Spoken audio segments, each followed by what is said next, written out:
Hey guys, Big Daddy's been telling us stories about the Gulf Ordinance plant for years. So today we're going to take you there. So come along with us. Let's explore. The Gulf Ordinance plant came into being in April of 1942. It was operated by Procter & Gamble Defense Corporation because it had had some success with shell loading plants in other places. Prairie had a population of around 150, and the Gulf Ordinance plant took part of the town and a total land area of about 6,720 acres. 551 of these acres were classified as explosive areas. You're looking out toward the assembly plant now. A company called Ferguson Oman were given the gargantuan task of constructing the plant in 12 and a half months. The company was to build a munitions city, complete with things like loading and administrative buildings, railroads, shops, air, steam, electric and telephone lines, fencing, lighting, powerhouses, dormitories, water systems, staff houses, cafeteria, guardhouses, and a firefighting system. You see pictured here 4 workers out in front of the ladies' dormitory. One interesting byproduct of the plant was this gave local women a culturally acceptable way of earning a living outside of the household. Workers not only lived on site in Prairie at the Gulf Ordinance plant, but they drove in from all around. I was passing by this home one day when I noticed an elderly gentleman standing out front gazing at the home, so I stopped and asked him if I could help. He told me he was just reliving some fond childhood memories. His family and 3 other families lived in this home, while all the families worked at the Gulf Ordinance plant. This home is in Aberdeen, and this gentleman told me that they stayed in the home with sheets hung for privacy. One lady would stay home with the children, and everyone else would carpool to Prairie to do their part to build munitions for the war effort. It was also a really good paying job when there weren't many. The population of little old Prairie, Mississippi swelled to around 10,000 people during the days of the operation of the Gulf Ordinance plant. You're looking at the smokestack of the coal-fired electrical plant for the facility. It's hard to understate how big this chimney is. That doorway, we'll call it, you see going part of the way up, is somewhere probably around 20 or 25 feet from the ground, and you can see sort of a pulley system at the top of the smokestack. In April of 1944, Robert Patterson, the Undersecretary of War, gave the plant an award for excellence. His announcement read, "To the men and women of the Gulf Ordinance plant, the Procter & Gamble Defense Corporation, Aberdeen, Mississippi, this is to inform you that the Army and Navy are conferring upon you the Army-Navy Production Award for great accomplishment in the production of war equipment." From 1942 to 1945, the workforce, made up of mostly women, manufactured 20, 40, 57, and 67 millimeter shells, rocket launchers, 100-pound bombs, and naval tracer ammunition. Looking at what's left of the plant in March of 2021, it's hard to understand that this plant once supplied nearly a quarter of the munitions used by the U.S. Armed Forces during World War II.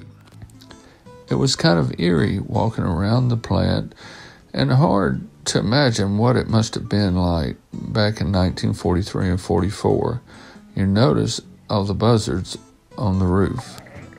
On the land around the plant, you find many bunkers such as this one, most of which are used for some kind of storage.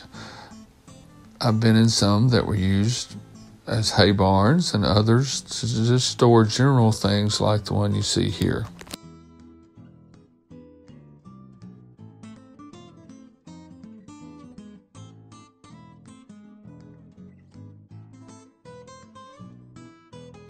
Now we've made our way back to the highway, and we've headed toward the town of Prairie itself, and you encounter many storage warehouses.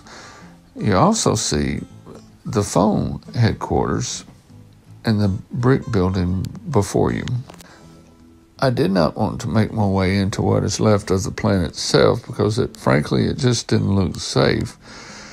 But once I saw the phone headquarters building, I decided we might could take you inside and give you an idea of what is left of many of these structures.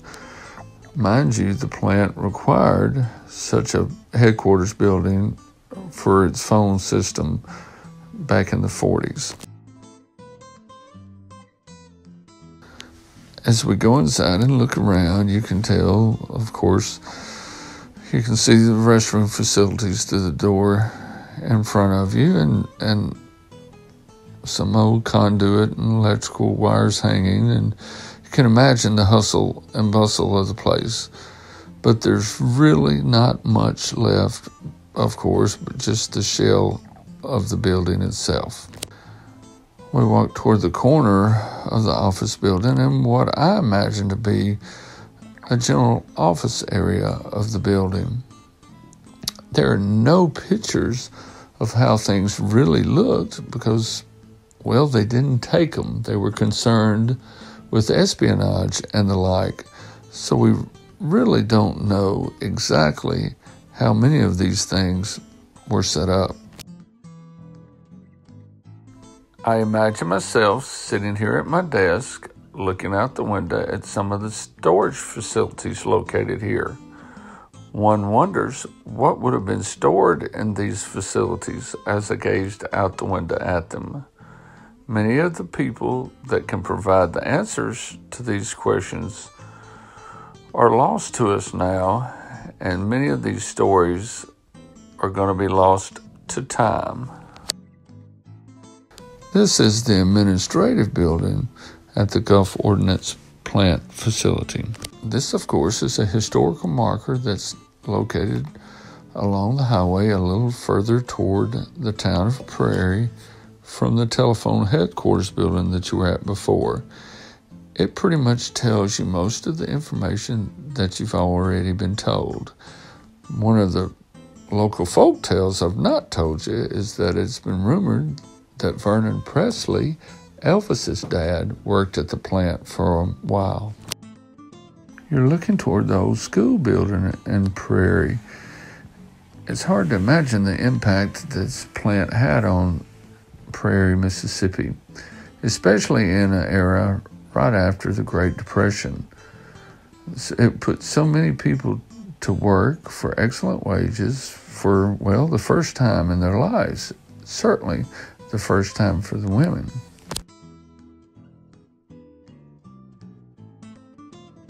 Not only did the Gulf Ordinance plant give its workers opportunity to contribute in a very important way to the war effort, it gave its workers skill sets which they never would have obtained otherwise, especially in this area trying to recover from the Great Depression. Mind you, it was suddenly considered patriotic for women to be outside of the home working. Behind the historical marker, you see the present-day post office. The post office back during the Depression had a couple of workers, but once the Gulf Ordinance plant came to town, they had 5 workers, including the postmaster, all of which worked from 6 in the morning to 6 in the evening. Prairie was settled in 1860 and was established as a station on the Mobile and Ohio Railroad. This station was at the crossing of the stage road to Aberdeen. The town was named for the surrounding fertile black prairie region. That's the first part of what that memorial marker says. You're looking at present-day Prairie, and you can see a couple churches and an abandoned store. All that's left in what once would have been a thriving, hustling, and bustling area. The Gulf Ordinance plant closed, and in 1946, the Training Institute occupied the facilities as a training program for returning veterans.